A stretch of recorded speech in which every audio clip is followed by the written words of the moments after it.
What's up, people? This is Ryan Rex, the author of American Dysfunction, Plumber by Day, Author by Night. My upcoming novel is the third in my series. You could call it a trilogy, but they are also standalone books because all the characters exist in the same universe. The series doesn't necessarily follow one character, but they're all connected, which I think is awesome. I love that sort of thing.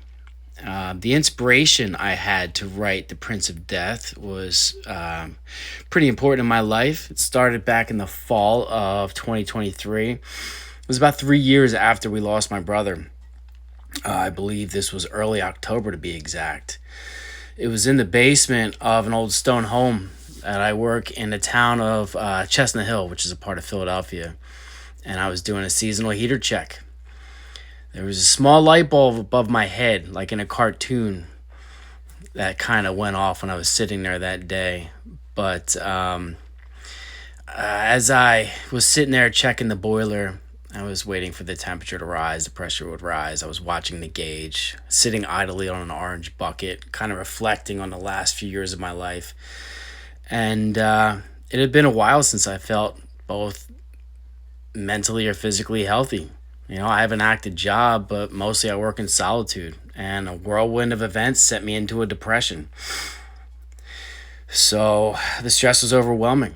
And in these moments, medicine is what the system tells us to trust in. So I did. And the doctors put me on some medicine, and my depression worsened. I got worse, and I had a bad reaction. They changed it. They tell you to keep changing it, and that's what I did. So I changed it up, and I eventually just went down another dark road in my life. And I had a lot to lose. I just bought my family's business, put everything I had on the line. I got a wife and kids, and they depend on me, and I was not doing well. And my wife said, you need to think about this. What's going on here?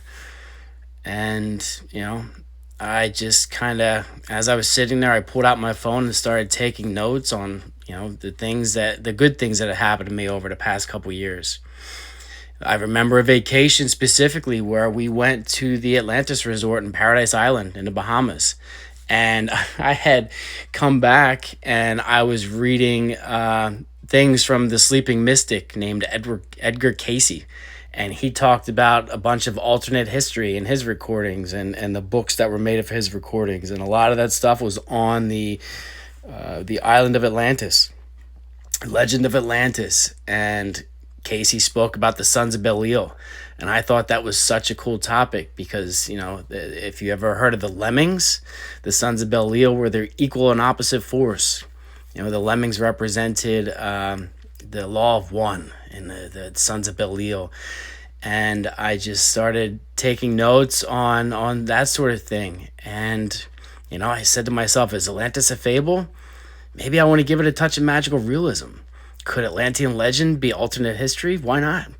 So as I sat there watching this boiler heat up for over an hour, I began writing my third book right then and there based on the good things that have happened in my life. And, it wouldn't really finish until April of 2024 is when I got done. And that's when I closed the chapter to my life and decided that, this is a good thing here. And I embrace the good and let go of all of the bad stuff. So I hope you tune in for my journey. Thanks.